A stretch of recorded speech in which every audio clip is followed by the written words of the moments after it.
Hey kiddies, it's Terrible Triple Feature time once again. Want to wish everybody a happy new year. Hope everybody had a good time. I know I did.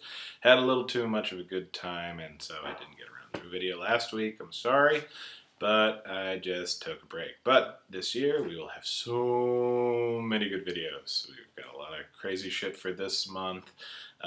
Next month, Black Awesomeness Month, always a pleasure. And depending on how things go, I may have an absolutely insane idea for March, which could end up, killing me.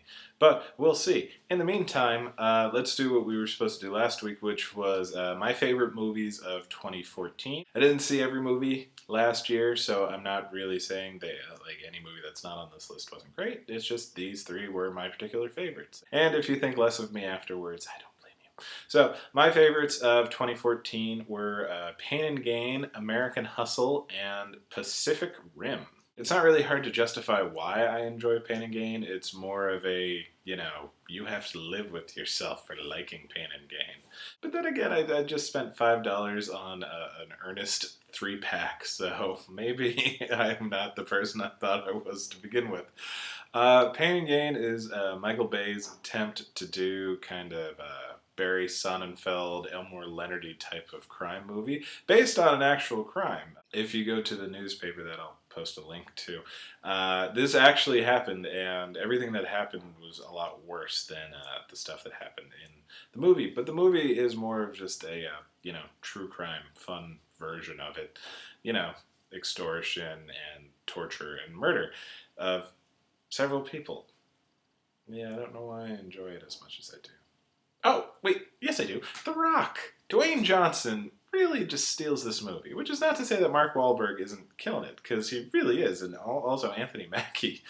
Really, really great, but any scene with Dwayne Johnson in this movie is easily a highlight with his completely religious, ultra coked out, crazy monster of a human being. I love it. And I love Tony Shalhoub's Victor Kershaw is great. Ed Harris, always a pleasure. Rob Corddry does a lot of little good work. And Michael Bay, just bringing all the bells and whistles and ridiculousness to what is a not necessarily ridiculous story, but a tragically excessive story. Because, as my dad told me, Florida is a sunny place for shady people. American Hustle, just saw this about 2 weeks ago, so not ruling out that The Shock and the New is putting it up there for a favorite, but that movie is relentlessly entertaining. Also based on something, based on true events, kind of fictionalized. It's corruption in New Jersey. David O. Russell pretty much teaming up successful casts of his former movies between Silver Linings Playbook and The Fighter. We've got Christian Bale, Amy Adams from The Fighter, and then Jennifer Lawrence and Bradley Cooper from Silver Linings Playbook. And just for shits and giggles, we're going to put Jeremy Renner in there because you're always going to want more Avengers in your movie than not. Christian Bale, really impressive. As much as I loved his Batman, very happy to see him not stuck in the Batsuit anymore. I had forgotten how just wide a range he had and how he could just lose himself in a role. And Irving is really a great slouch schlub of a human being that you can completely buy Amy Adams being head over heels for, and not just because underneath, the bald patch and the gut, it's Christian Bale. It's just, he's a surprisingly charming individual. Amy Adams, incredible as always. I would expect a special Academy Award nomination just for her cleavage. I'm not saying I'm as in love with it as David O. Russell appears to be in, but I understand where he's coming from after 2 hours plus of just straight on chest shots. Jennifer Lawrence, really surprising how crazy she can get, and I've known people like her in this movie. Really great. Jeremy Renner, just charming. Did not see that coming at all. He's always fun and interesting to watch, but I never pictured him as a sleazy politician. And Bradley Cooper, killing it.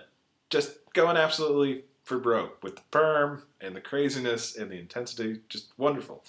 It really flew by. It's not a short movie, but it will go by quickly. So it'll be in the theaters probably until the Oscars. So make sure you get out and check it out. Finally, also based on real life events, Pacific Rim. Okay, maybe not based on real life events, but it would almost be worth it for kaiju if we were to get Jaeger technology, maybe? Guillermo del Toro, just, it had been so long. It had actually been 5 years since he had made Hellboy 2, which, oh, Hellboy 2, I love you so much. Giant robots, giant lizards, beating the snot out of each other for 2 hours. Not enough for you?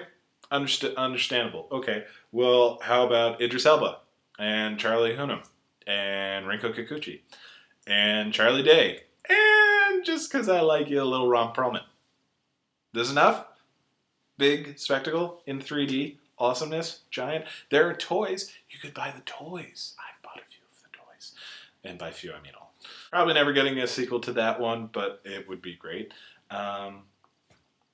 Generally, if Guillermo makes a movie, it's going to be in my favorites of that year. Surprisingly, Inside Llewyn Davis, not one of my favorites of the year. Which is not to say it was bad or not good. Generally, the Coen brothers are just my favorites. But I need to see it again to kind of understand what they were going through, or what they were going for, rather. I think I went in expecting any number of movies, and somehow they still managed to give me a completely different movie than I was expecting, which is great, but not as easily entertaining as Pain and Gain, American Hustle, and Pacific Rim. So you can own Pain and Gain and Pacific Rim right now. If you don't own Pacific Rims, why are we even doing this? Why are we friends? American Hustle still in the theater. Go check it out. We'll have more specific themes starting next week, and I will see you later.